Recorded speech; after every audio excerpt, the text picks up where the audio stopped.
que se encuentren muy bien. Hace unos días, como seguramente ya vieron en portales de noticias, en distintos sitios web, nos agarró por sorpresa la defunción de Mario Vargas Llosa.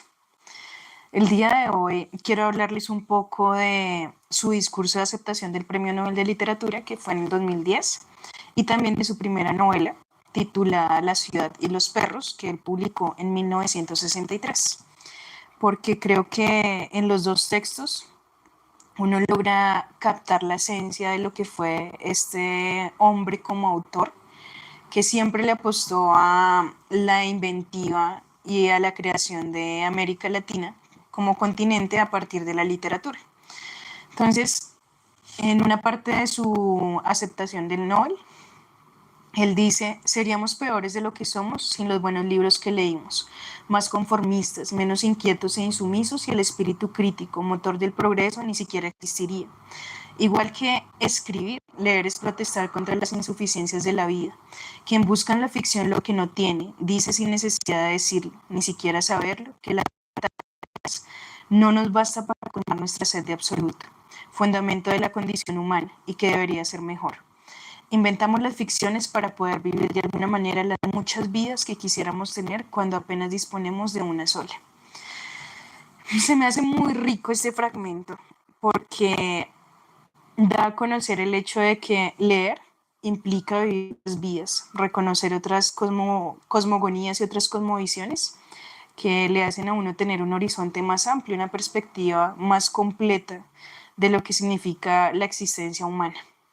y todo lo que la rodea, por supuesto. Sé que Mario Vargas Llosa es visto por muchas personas como una persona muy polémica, sobre todo a nivel político y a nivel religioso, pero acá también en el discurso de aceptación encontramos una apuesta que él le hacía a que todos nos hermanamos independientemente de las diferencias que podamos tener a partir de la literatura. Se me hizo muy, muy bonito, así que les voy a compartir también este otro fragmento. La buena literatura tiende puentes entre gentes distantes y, haciéndonos gozar, sufrir o sorprendernos, nos une por debajo de las lenguas, creencias, usos, costumbres y prejuicios que nos separan. Cuando la gran ballena blanca sepulta al capitán Ahab en el mar, se encoge el corazón de los lectores idénticamente en Tokio, Lima o Tombuctú. Cuando Emma Bovary se traga el arsénico, Ana Karenina se arroja al tren y Julián Sorel sube al patíbulo, y cuando en el sur el urbano doctor Juan sale de aquella pulpería de la Pampa a enfrentarse al cuchillo de un matón o advertirnos que todos los pobladores de Comala, el pueblo de Pedro Páramo, están muertos, el estremecimiento es semejante en el lector que adora a Buda, Confucio, Cristo, Alá, o es un agnóstico, vista saco y corbata, chilaba, kimono o bombachas. La literatura crea una fraternidad dentro de la diversidad humana y eclipsa las fronteras que erigen entre hombres y mujeres la ignorancia, las ideologías, las religiones, los idiomas y la estupidez. Es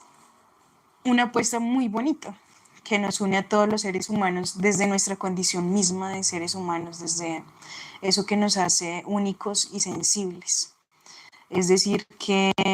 pese a que vivamos en un lugar u otro de todo el planeta Tierra, pese a que tengamos o no riquezas, pese a que nos vistamos de X o de Y manera, pese a que adoptemos como nuestra condición de vida una religión X o Y también, pues el hecho del acontecimiento literario es para todos. Todos tenemos la posibilidad de leernos a partir de esa cantidad de imágenes que se quedan en la retina cuando nos acercamos a una obra literaria que es bella y que es bonita. Es el hecho estético como tal. Entonces, aparte de estos fragmentitos del discurso de aceptación, que los invito a que lo lean completo para que se den cuenta de a qué le apostaba Mario Vargas Llosa como escritor, también quería hablarles un poquito, muy por encimita, de su obra La ciudad y los perros. Se habla sobre todo de un personaje que es el esclavo que llega a un colegio en Lima. Nosotros les hablamos hace unos videos de un ensayo que escribió Vargas Llosa y que dice como la Lima de las Mil Caras o las Mil Caras de Lima, algo así, algo similar, y que dice cómo en Lima se sincretizan todas las culturas cuando pues se dio todo el proceso de conquista, algo similar a lo que ocurrió acá en Colombia y en el continente americano en general cuando llegaron los pobladores europeos, que se entremezclaron un montón de razas, de creencias, de saberes, de culturas. Entonces llega el esclavo a Lima a un colegio de corte militar que se llama Leoncio Prado y allí sometió a un montón de vejámenes, de maltratos, de crueldades, porque en aras de disciplinar, las personas que están a la cabeza de este colegio pues se toman atribuciones supremamente crueles sobre el cuerpo y sobre como tal la cabeza de las personas que entran ahí para supuestamente mejorar y tener condiciones de vida más óptimas. Ay, este muchacho, el esclavo, es provinciano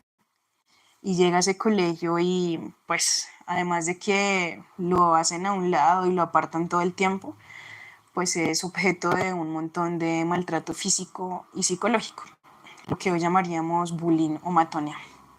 Y él pues no tiene un final muy feliz, la verdad. No, como que hay unos hechos confusos. Él termina falleciendo por una bala supuestamente perdida en uno de los entrenamientos. Eso queda bastante en entredicho. Ese es un juego que hace Vargas Llosa bastante interesante en esta novela, porque quedan ahí como una especie de puntos suspensivos alrededor del fallecimiento de este muchacho, del esclavo. Él en el ensayo que les comenté de Las Mil Caras de Lima, pues hace referencia también a esa problemática, ¿no? Como que las personas de ciudad se creen superiores en saberes, en conocimientos, frente a las personas provincianas y terminan pues lastimándolos de todas las maneras habidas y por haber, apartándolos,